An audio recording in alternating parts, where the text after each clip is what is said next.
हम लोग देख रहे थे एलपी टेक्नीशियन 2018 के क्वेश्चन पेपर। जो 2018 के जो एग्ज़ाम हुए थे CBT 1 के 30 शिफ्ट में 300 के 30 शिफ्ट के ये आखिरी डे का एग्ज़ाम चल रहा है 31/8/2018 के फर्स्ट शिफ्ट, और इसके बाद 2 शिफ्ट बचा हुआ है। उसके बाद तब CBT 1 का क्वेश्चन पेपर हम लोग करेंगे। अगर आप इसका PDF लेना चाहते हैं 300 के 30 शिफ्ट का, तो हमारे टेलीग्राम चैनल भगत सिंह जी के क्लास से जुड़े।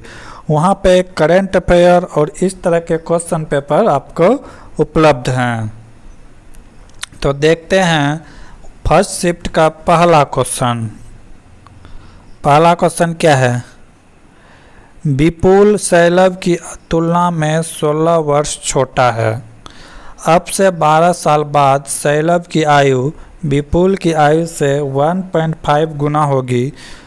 अब शैलव का कितने साल का है? तो यहाँ पे क्या किया गया है देखेंगे। एज से रिलेटेड सम क्वेश्चन है। विपुल को B से डोनेट करते हैं। मान लिए इसका उम्र क्या है X। शैलव की तुलना में 16 साल छोटा है, तो शैलव का आयु कितना होगा? विपुल शैलव की तुलना में कितना है? 16 वर्ष छोटा है, तो शैलव का आयु क्या हो जाएगा? शैलव का आयु हो जाएगा X + 16। कोई दिक्कत नहीं। अगर विपुल X वर्ष का है तो ये कितना है? उससे 16 वर्ष बड़ा है, तो X + 16। अब क्या कर रहा है? 16 साल बाद अब क्या कर रहा है कि अब से 12 साल बाद, अब से 12 साल बाद का मतलब होता है प्लस, तो दोनों के उम्र में प्लस हो जाएगा 12। इधर भी हो जाएगा X + 16 + 12। क्या हो जाएगा? ये X हो गया और उसका दोस्त का उम्र क्या हो जाएगा? X + 16। तो क्या कर रहा है कि 12 साल बाद, तो ये 12 साल बाद क्या हो जाएगा? X + 12। ये हो जाएगा कितना? X + 16 + 12। क्या कर रहा है? आयु विपुल की आयु का 1.5 गुना होगी। 1.5 गुना होगा। 1.5 का मतलब क्या? 3/2। ठीक है, इसी को बस सॉल्व कर देना है। 2 से मल्टीप्लाई, 2 इधर मल्टीप्लाई हो जाएगा, 3 से इधर हो जाएगा, तो ये कितना हो जाएगा? 3 से अगर इसको मल्टीप्लाई करेंगे तो 3x प्लस कितना हो गया? 12 × 36। इधर कितना हो जाएगा? ये दोनों को जोड़ देंगे तो हो गया 28। तो 2 से मल्टीप्लाई करेंगे तो क्या हो जाएगा? 2x + 28 × 2 कितना हो गया? 56। अब x को एक जगह लाएंगे। ठीक है, x को कहाँ लाएंगे? एक जगह लाएंगे, तो क्या हो जाएगा? 3x - 2x बराबर 36 में 56 जाएगा, कितना हो जाएगा? 30। तो x का वैल्यू कितना आ जाएगा? 30। ये x का वैल्यू जब इसको माइनस करेंगे तो कितना आएगा? ये 20 आएगा। तो x का वैल्यू कितना हो गया? 20। तो हमें किसका वैल्यू चाहिए? x + 6 का वैल्यू चाहिए। तो x का वैल्यू आ गया 20। यहाँ पे कितना है? 16 + 16। दोनों को ऐड कर देंगे तो कितना हो जाएगा? 36। 36 क्या हो जाएगा? राइट आंसर हो जाएगा। 36 क्या हो जाएगा? राइट आंसर हो जाएगा।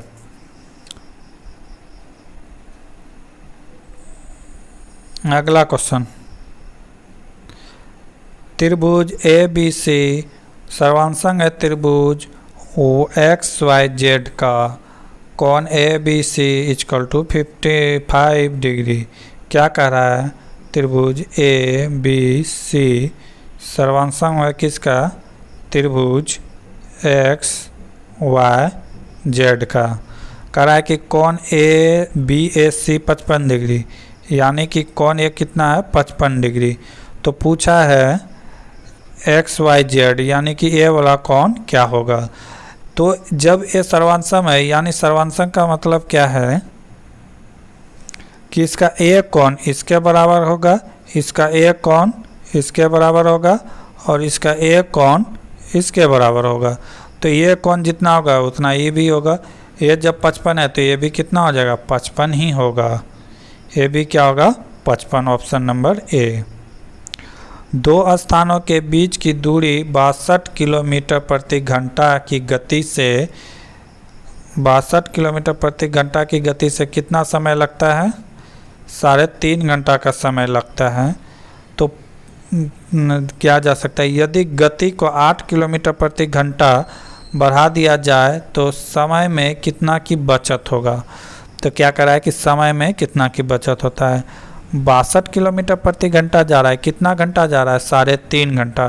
3.5 घंटा का मतलब कितना हो गया? 3 दूना 6 1 7, 7/2। इसको कटा देंगे 2 से, तो 2 से कितना बार में कटेगा? 31 बार में।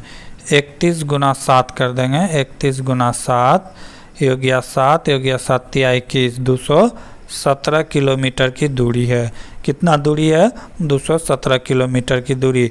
अब ये दूरी का जो है स्पीड चेंज हो जाएगा। अब ये 217 किलोमीटर की दूरी किस गति से तय करेंगे? पहले तो 62 करता था, लेकिन अब कह रहा है कि 8 की वृद्धि कर दिया जाए। तो 62 + 8 कितना हो गया? 70 किलोमीटर प्रति घंटा की स्पीड से अगर ये दूरी तय करेंगे तो कितना होगा? 217 किलोमीटर है और 70 किलोमीटर प्रति घंटा की स्पीड से करेंगे तो 3 बार में कितना चला जाएगा? 210। 210 किलोमीटर कितना घंटा में तय हो गया है? 3 घंटा में 210 किलोमीटर दूरी तय हो गया है। अब बचा है कितना? मात्र 17 किलोमीटर दूरी बचा है तय करने के लिए। तो समझिएगा यहाँ पे 70 किलोमीटर यानी कि 70 किलोमीटर की दूरी तय होता है कितना में? 60 मिनट में। तो 7 किलोमीटर की दूरी कितना हो जाएगा? इसको 10 से भाग दिए तो इसको भी 10 से भाग देंगे तो कितना हो जाएगा? 6 मिनट। 6 मिनट में दूरी तय होगा। पहले लगता था 3 घंटा 30 मिनट, अब कितना लग रहा है? 3 घंटा में तो 210 किलोमीटर दूरी किया था और 6 मिनट, यानी कि 3 घंटा 6 मिनट की दूरी अब लगता है अभी। तो समय में बचत कितना हुआ? पहले 30 मिनट लगता था, अभी कितना लग रहा है? 6 मिनट। तो कितना का बचत हो रहा है? 24 मिनट का बचत हो रहा है। कितने मिनट का बचत हो रहा है? तो 24 मिनट का बचत हो रहा है। क्वेश्चन थोड़ा डीपली था क्योंकि क्वेश्चन में घुरा के पूछा था कि कितने समय का बचत होगा। ठीक है, तो क्वेश्चन एग्जाम में बहुत अच्छे तरह से पहले पढ़े, उसके बाद बनाने का प्रयास करें। क्या क्वेश्चन? मणिपुर के पूर्ववर्ती विश्व रजत पदक विजेता का नाम बताइए जिसने रोहतक में आयोजित वर्ष 2018 के राष्ट्रीय महिला मुक्केबाजी स्पर्धा में 48 किलोग्राम के वर्ग में स्वर्ण पदक जीता है। तो उसका नाम क्या है? सुरजाबाला देवी। नाम क्या है उसकी? सुरजाबाला देवी। ये कहाँ की है? तो मणिपुर की है। अगला क्वेश्चन, नीचे दिए गए 2 कॉलम घटकों का आपस में मिलान करें और दिए गए विकल्प का सही विकल्प का चयन करें। तत्व जो निश्चित अनुपात में मिश्रित होता है, वैसा तत्व जो निश्चित अनुपात में मिश्रित होता है उसे क्या कहते हैं? परमाणु अणु संख्या समान। ठीक है, परमाणु विखंडित नहीं हो सकता है। ये डाल्टन का सिद्धांत था। किसका सिद्धांत था? डाल्टन का। सल्फेट और ऑक्सलेट आयन ऋणात्मक होते हैं जबकि मैग्नीशियम धन आयन होता है। ये 4 का हो जाएगा। किसी तत्व के ग्राम परमाणु द्रव्यमान और किसी यौगिक के ग्राम अणु द्रव्यमान में क्या है? परमाणुओं की संख्या समान होती है। तो 1 का डी। अब यहाँ से हम मिला लेंगे ऑप्शन किसका किसका क्या होगा। तो 1 का 3 तत्व के निश्चित अनुपात में सही है। बी का 1, बी का परमाणु विखंडित नहीं होता, डाल्टन ने कहा था, सही है। सी का 4 सल्फेट और ऑक्सलेट आयन ऋणात्मक होते हैं जबकि मैग्नीशियम क्या होता है? मैग्नीशियम धन आयन होता है। और ऑप्शन डी क्या कह रहा है? किसी तत्व के ग्राम परमाणु द्रव्यमान और किसी यौगिक की अणु द्रव्यमान में परमाणुओं की संख्या क्या होता है? समान होता है। तो एक बार यहाँ फिर से देख लेते हैं, मिलान कर देते हैं। तत्व की निश्चित अनुपात मिश्रित अवस्था में क्या कहलाता है? स्थिर अनुपात। 1 का क्या हो जाएगा? 1 का हो जाएगा 3। परमाणु विखंडित नहीं हो सकते, ये किसने दिया था? तो डाल्टन ने दिया था 1। सल्फेट और ऑक्सलेट आयन ऋणात्मक होते हैं जबकि मैग्नीशियम क्या होता है? धन आयन, इसका क्या हो जाएगा 4। किसी तत्व के ग्राम परमाणु द्रव्यमान और किसी यौगिक के ग्राम अणु के द्रव्यमान में होता है परमाणुओं की संख्या समान होती है, तो इसका हो जाएगा 2। तो इस तरह आपको मिलान करना था। अगला क्वेश्चन, नीचे बच्चे के एक समूह में की आयु दी गई, उनकी माध्यिका क्या है। अगर रेलवे की तैयारी कर रहे हैं तो माध्यिका ये देख के ही जाना। इससे एक क्वेश्चन रहता ही है मैथ में, तो इसे देख के जाना, नहीं तो 1 नंबर छूट सकता है। जब माध्यिका की बात करें तो दिए गए संख्या को पहले आरोही क्रम में सजाएंगे। आरोही क्रम किसे कहते हैं, बढ़ते क्रम में। सबसे पहले 2 आएगा, उसके बाद क्या आएगा 3, 3 के बाद क्या आएगा 5, 5 के बाद क्या आएगा 6, 6 के बाद क्या आएगा 7, 7 के बाद क्या आएगा 8, 8 के बाद क्या आएगा 9, 9 2 बार है, ये ध्यान देना है, 9 2 बार है। यहाँ पे जितना है यहाँ पे भी उतना होना चाहिए। 1 2 3 4 5 6 7 8, 1 2 3 4 5 6 7 8 हो गया। अब इसे क्या करेंगे, 8 है तो इसका क्या कहते हैं, मध्य वाले को लेंगे। मध्य वाले को 3 आधा इधर से छोड़ेंगे, आधा उधर से छोड़ देंगे। 3 इधर से छोड़ दिया, 3 इधर से, तो मध्य वाले को पकड़ेंगे। ठीक है, मध्य वाले को पकड़ के 2 से डिवाइड कर देंगे तो कितना हो जाएगा 6 + 7/2, कितना हो गया 13/2, कितना हो गया 6.5। तो इसका माध्य क्या हो जाएगा 6.5, नंबर 1।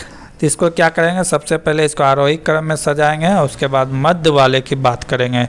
कब, जब n बराबर सम संख्या हो। सम हुआ तो ये दोनों प्लस के, और जब विषम होता तो आधा इधर से छोड़ देते, आधा आधी मिडिल वाला जो होता वही इसका राइट आंसर होता।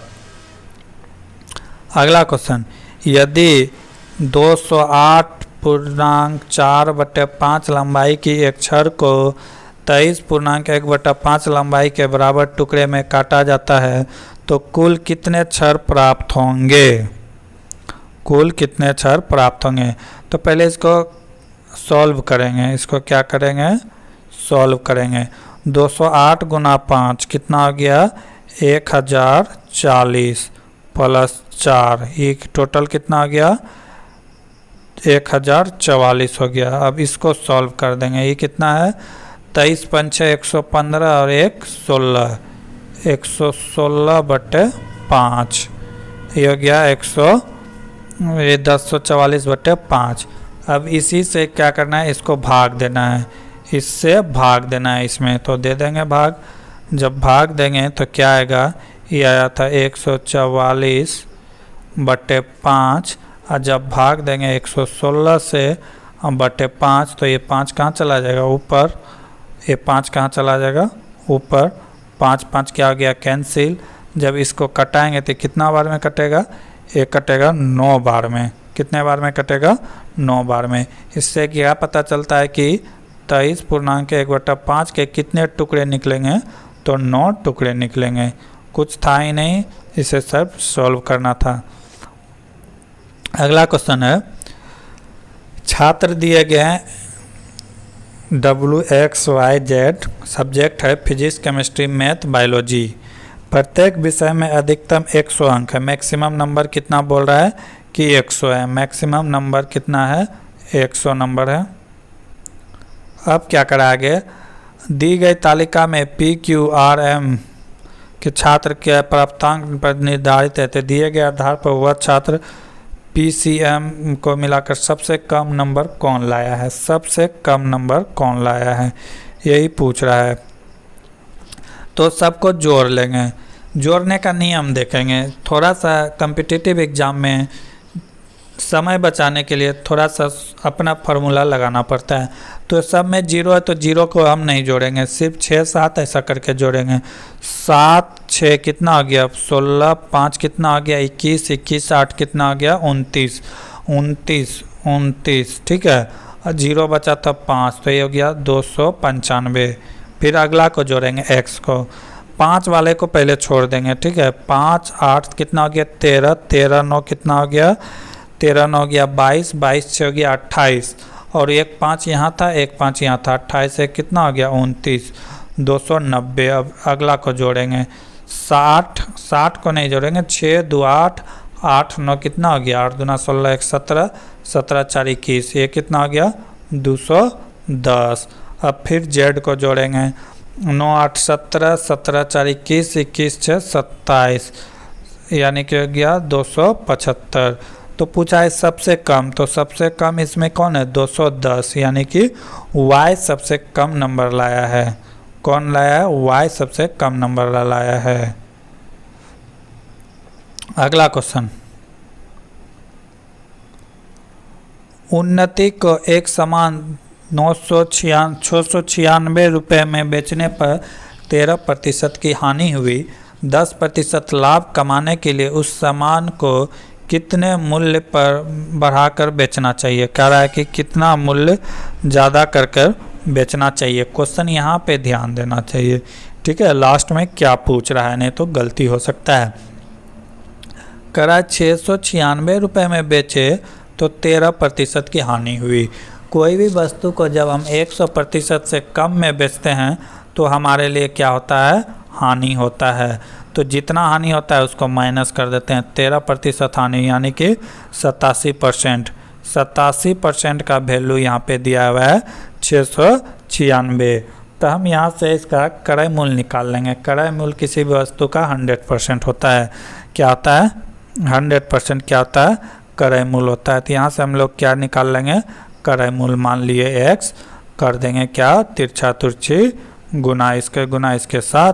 तो क्या हो गया 696 गुना 100 बटे 87, कितना हो जाएगा 87। इसको अगर कटाएंगे तो कितना बार में कटेगा, 8 7 35, ये कटेगा, देख लेते हैं कितना बार में कटेगा। ये कटेगा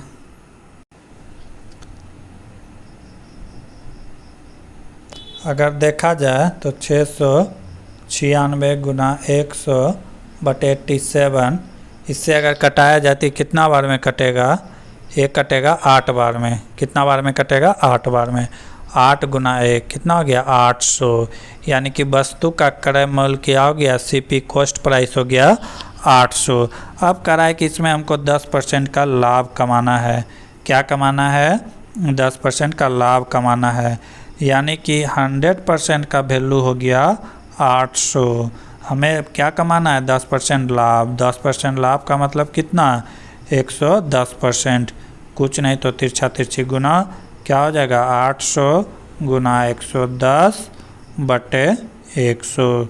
00 से 00 कैंसिल, कितना आ गया 880 रुपये में वस्तु को बेचना पड़ेगा।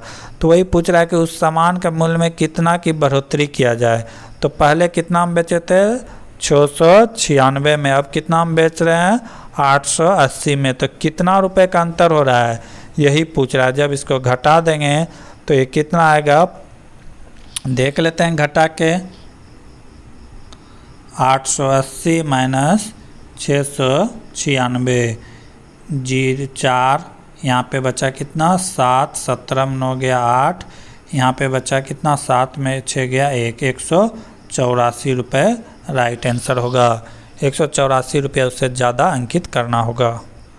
अगला क्वेश्चन, महाभारत के उस चरित्र का नाम क्या है जिसे महाभारत का युद्ध को देखने के लिए दैवीय दृष्टि का आशीर्वाद प्राप्त था और वह दृश्य होकर दृष्टिहीन राजा धृतराष्ट्र को युद्ध की घटनाक्रम की वीरता सुना रहा था। खुद वो अंधा था, लेकिन वो दैवीय दृष्टि के कारण वह देवता से प्राप्त हुआ था, जिसके कारण वो महाभारत जैसे युद्ध को देखा और उसे धृतराष्ट्र को सुना रहा है। तो उसका नाम क्या था, संजय। क्या नाम था, संजय। अगर महाभारत की बात कहा जाए, महाभारत नाम कैसे पड़ा, जब स्टार्टिंग की बात किया जाए महाभारत में तो इसमें 8800 श्लोक था। कितना श्लोक था, 8800। तो इस समय इसको कहते थे जय संहिता। क्या कहते थे, जय संहिता। जब इसके श्लोक की संख्या बढ़कर 24,000 हो गया तो इसे क्या करने लगे, भारत संहिता। क्या करने लगा, भारत संहिता। जब इसकी श्लोक की संख्या बढ़कर 1,00,000 हो गया तब इसे क्या कहने लगे, महाभारत। जब इस श्लोक की संख्या कितना बढ़कर हो गया, 1,00,000, तो इसे क्या करने लगे, महाभारत।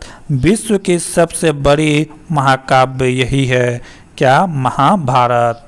वर्ल्ड का सबसे बड़ा क्या है, महाभारत, काव्य महाभारत। अगर महाभारत का युद्ध की बात करें तो युद्ध कितना दिन चला था, 18 दिन चला था, कौरवों और पांडवों के बीच हुआ था। इस युद्ध के परिणाम के स्वरूप जो आया हम लोग के बीच, वो क्या आया, गीता नामक, गीता जो पुस्तक है यहीं के कारण लिखा गया है। अगला क्वेश्चन, नीचे दिए गए भिन्न में कौन सी भिन्न 9/17 के बराबर नहीं है। 9/17 के बराबर नहीं है। बारी बारी से ऑप्शन को कटा के देखना होगा। ऑप्शन ए दे रहा है, ठीक है, तो ऑप्शन 2 चेक करते हैं। 27 51 तो कट जाएगा, 9 तिया 57, 17 तिया 51, ठीक है, 21 तिया 63, 17 9 में 21, ये भी कट जाएगा, ये भी कट जाएगा, ये भी कट जाएगा, लेकिन क्या नहीं कटेगा, 118/221 नहीं कटेगा। ऑप्शन नंबर ए सही है। अगला क्वेश्चन, दो वस्तुओं के मध्य का बल हमेशा बराबर और विपरीत होता है, यह विचार न्यूटन के किस नियम पर दिया गया था। तो ये विचार जो है न्यूटन के गति के तीसरे नियम में दिया गया था कि दो अलग अलग वस्तु पर बल लगेगा और दोनों की दिशा क्या होगा, डिफरेंट होगा। बंदूक जो छोड़ते हैं तो उसमें वही एनर्जी यही काम पे करता है, जिसके कारण बंदूक छोड़ने वाले आदमी पीछे हट जाता है। नाव से कूदते समय नाव क्या हो जाता है, पीछे हट जाता है। वो सब क्या फॉलो करता है, गति का तीसरा नियम। अगर गति का दूसरा नियम की बात करें तो इसमें फोर्स का परिभाषा है, फोर्स का परिभाषा यानी कि F बराबर ma मास इंटू एक्सलरेशन, ठीक है। पहला नियम क्या है, गति का पहला नियम कहता है कि जड़त्व का नियम है, कोई भी वस्तु अगर विराम अवस्था में है तब तक वह विराम अवस्था में ही रहना चाहती है जब तक कि उस पर कोई बाह्य बल कार्य ना करे। तो गति के प्रथम नियम को क्या कहते हैं, जड़त्व का नियम कहते हैं। अगला क्वेश्चन, निम्नलिखित में कौन सा एक बायोगैस का घटक नहीं है। क्वेश्चन में क्या कर रहा है, बायोगैस का घटक नहीं है, नॉट कंसीडर्ड ऑफ बायोगैस। तो इसका ऑप्शन देख लेते हैं, मीथेन है, कार्बन मोनोऑक्साइड है, कार्बन डाइऑक्साइड है, हाइड्रोजन सल्फाइड है। तो इसका क्या हो जाएगा, कार्बन डाइऑक्साइड नहीं है। बायोगैस का सबसे बड़ा घटक जो है वो क्या है, मीथेन है। मीथेन की बात करें तो ये 60 से 65% पाया जाता है बायोगैस में। अगर इसकी फार्मूला की बात करें तो ये क्या होता है, CH4 होता है, ठीक है। अगला क्वेश्चन, दिए गए प्रश्न पर उत्तर में से कौन सा किसी एक मौजूद उत्तर में चित्र में फिगर में है।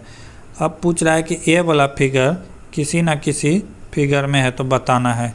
तो इसमें तो नहीं है, इसमें भी नहीं है, इसमें भी नहीं है, ये फिगर इसमें है। यहाँ से अगर आप देखें तो इस तरह और इस तरह और इस तरह, इस तरह, इस तरह और ये इस तरह है।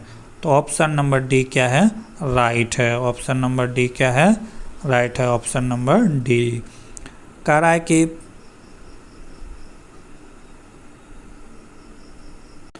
अगला क्वेश्चन है, एक परिमेय संख्या का हर इसके अंश से 10 अधिक है, यदि अंश को 4 बढ़ा दिया जाए और हर में 3 कम कर दिया जाए तो 5/6 प्राप्त होता है। तो वास्तविक परिमेय संख्या कितनी है। एक परिमेय संख्या किसे कहते हैं, किसी भी बटे वाले संख्या को क्या कहते हैं, परिमेय संख्या। 4/5 क्या है, परिमेय संख्या। 3/2 क्या है, परिमेय संख्या। तो ये परिमेय संख्या का परिभाषा है। अब क्या कर रहा है कि एक परिमेय संख्या का हर अंश से 10 अधिक है, यानी कि हर अगर x है तो अंश कितना हो जाएगा, हर अंश से 10 अधिक है। अगर अंश अंश अगर दिया हुआ है x तो हर कितना है x + 10 है। अब क्वेश्चन में आगे क्या कर रहा है, यदि अंश में 4 जोड़ दिया जाए, अंश में क्या कर दिया जाए 4 जोड़ दिया जाए और हर में 3 कम कर दिया जाए, हर में क्या कर रहा है 3 कम कर दिया जाए, तो ये कितना प्राप्त होता है 5/6, 5/6 प्राप्त होता है। तो वास्तविक में परिमेय संख्या कितनी है, तो इसी को बस सॉल्व कर देना है, कुछ करना नहीं है, यहाँ से क्रॉस मल्टीप्लाई कर देना है। 6 गुना x करेंगे तो कितना हो जाएगा 6x प्लस है तो प्लस, 6 गुना 4 करेंगे तो कितना हो जाएगा 24 बराबर, ये इसको माइनस कर देंगे तो ये कितना हो जाएगा +7 हो जाएगा। ठीक है, तो ये कितना होगा 7 गुना 5 गुना x 5x और ये कितना हो जाएगा +7 × 5 = 35। यहाँ पे 6x यहाँ पे 5x घटाएंगे तो कितना होगा x बराबर कितना होगा 35 में 24 चला जाएगा 11, x का वैल्यू कितना आ गया 11, x का वैल्यू कितना निकल गया 11। तो x हम लोग माने थे क्या अंश मारे थे, अब हर क्या है तो x + 10 था, x का वैल्यू कितना है 11, तो हर कितना हो जाएगा 11 + 10, 11 कितना हो गया 21 राइट आंसर होगा, 11/21 राइट आंसर होगा। लेकिन ऑप्शन में नहीं है, ऑप्शन में नहीं है, रेलवे के द्वारा ये गलत आंसर है, ये आंसर होगा 11/21। अगला क्वेश्चन, 1.2 सेंटीमीटर ऊंचे एक वस्तु का दर्पण से 60 सेंटीमीटर की दूरी पर वास्तविक प्रतिबिंब पाने के लिए 20 सेंटीमीटर फोकस दूरीकरण की एक अवतल दर्पण से 30 सेंटीमीटर पहले रखी हुई है, प्राप्त प्रतिबिंब की ऊंचाई क्या होगी। तो क्या कह रहा है कि प्राप्त प्रतिबिंब की ऊंचाई क्या होगी, सवाल को समझेंगे।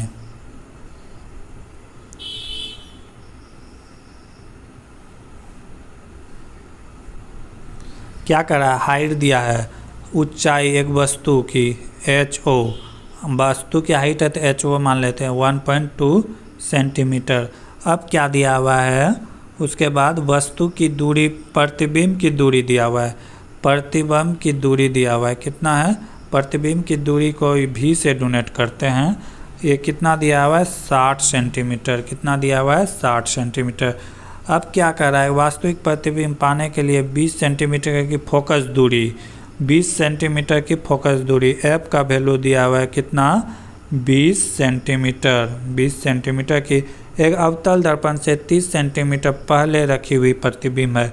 अब यहाँ पे वस्तु का जो दूरी दिया है U दिया है वो कितना दिया है -30, क्योंकि ये दर्पण के पहले मतलब दर्पण से पहले, इसीलिए यहाँ पे क्या है माइनस है। ठीक है, तो अब यहाँ से पूछा है क्या प्रतिबिंब की ऊंचाई क्या होगी, तो इसके लिए हमको क्या निकालना होगा, पहले आवर्धन निकालना होगा। क्या निकालना होगा, पहले आवर्धन निकालना होगा। आवर्धन m कहते हैं, आवर्धन को m कहते हैं। ये क्या होता है माइनस v क्या है, v यहाँ पे दूरी है, प्रतिबिंब की दूरी, माइनस क्यों लिए, क्योंकि ये वस्तु के पीछे है। अब -v बटे क्या होता है u, यानी कि वस्तु क्या प्रतिबिंब की दूरी बटे वस्तु की दूरी बराबर, ये क्या हो जाएगा h1 मतलब यानी कि जो पूछा गया है प्रतिबिंब की हाइट बचे HO। ठीक है, यहाँ पे सब कुछ का वैल्यू हम लोग पुट कर देंगे। -v का वैल्यू कितना है, -v का वैल्यू है -60, u का वैल्यू कितना है -30। अब h1 का वैल्यू हमें पता नहीं है, लेकिन HO का वैल्यू पता है 1.2, कितना है 1.2। अब यहाँ से हम क्या करेंगे, जो कटेगा कटा देंगे, ये कितने बार में कटेगा 2 बार में। ठीक है, तो h1 बराबर क्या हो जाएगा, ये माइनस है तो -2 गुना 1.2 कितना हो जाएगा 2.4 माइनस ये दर्शाता है कि प्रतिबिंब कैसा बनेगा उल्टा बनेगा। प्रतिबिंब कैसा बनेगा? उल्टा बनेगा। कुछ नहीं था, फार्मूला बेस्ड क्वेश्चन था। तो राइट आंसर क्या हो जाएगा? -2.4 सेंटीमीटर। उस विकल्प का चयन करें जो निम्नलिखित चित्र का सही दर्पण प्रतिबिंब दर्शाता है। अब इसका पूछ रहा है कि कैसा प्रतिबिंब पूछ रहा है? दर्पण प्रतिबिंब पूछ रहा है। तो ये जो है ये इस तरह से, तो कैसा बनेगा? ये इस तरह बनेगा, ऐसा, ठीक है। ये घुसेगा और ये इस तरह से बाहर रहेगा। तो ऑप्शन नंबर देखने से पता चलेगा। ऑप्शन 4 फॉलो करता है, ऑप्शन नंबर 4। अगला क्वेश्चन, उस विकल्प का चयन करें जो दर्शाए गए बिंदुओं की रेखा पर पारदर्शी कागज को मोड़ने पर चित्रांकित होता है। अब यहाँ पे दिया है कि ये कागज ऐसे मोड़ा गया है, तो मोड़ा जब जाएगा तो कैसा बनेगा प्रतिबिंब? तो देखेंगे एक गोल के अंदर इस तरह का ये वाला फॉर्मूला आ जाएगा। गोल के अंदर क्या आ जाएगा? ये आ जाएगा, ठीक है। अब ये त्रिभुज जो है इसके अंदर क्या आ जाएगा? इसके अंदर आ जाएगा ये गोल वाला आ जाएगा। तो ऐसा फिगर जो होगा वो राइट आंसर होगा। ऑप्शन नंबर डी क्या है? राइट आंसर है। कह रहा है कि इसको पलट के मोड़ना है, यहाँ से मोड़ना है। तो कैसा फिगर बनेगा? ऑप्शन नंबर डी के तरह फिगर बनेगा। अगला क्वेश्चन, 31 दिसंबर 2017 को पटाया में रॉयल कप जीतने वाले भारतीय गोल्फर का नाम बताएं। यह 2017 का 29वां एशियाई टूर खिताब था। तो कौन था? शिव कपूर। कौन था? शिव कपूर। अगला क्वेश्चन, निम्नलिखित में कौन सी नदी मुख्य रूप से दक्षिण अफ्रीका में बहती है? तो दक्षिण अफ्रीका में जो बहती है वो कौन सा नदी है? ऑरेंज नदी। नील नदी मिस्र में बहता है, ऑरेंज नदी कहाँ बहता है? दक्षिण अफ्रीका में। अगला क्वेश्चन, न्यूलैंड्स के अष्टकों के नियम में निम्नलिखित तत्व में कौन सा तत्व अंतिम तत्व है? न्यूलैंड्स के अष्टक नियम में वो अंतिम तत्व क्या है? थोरियम है। कौन सा है? थोरियम। 56 तत्व चुने थे जिनमें से लास्ट वाला कौन था? थोरियम था। अगला क्वेश्चन, आगे के क्वेश्चन हम लोग आगे की क्लास में देखेंगे। तब तक के लिए जय हिंद, जय भारत।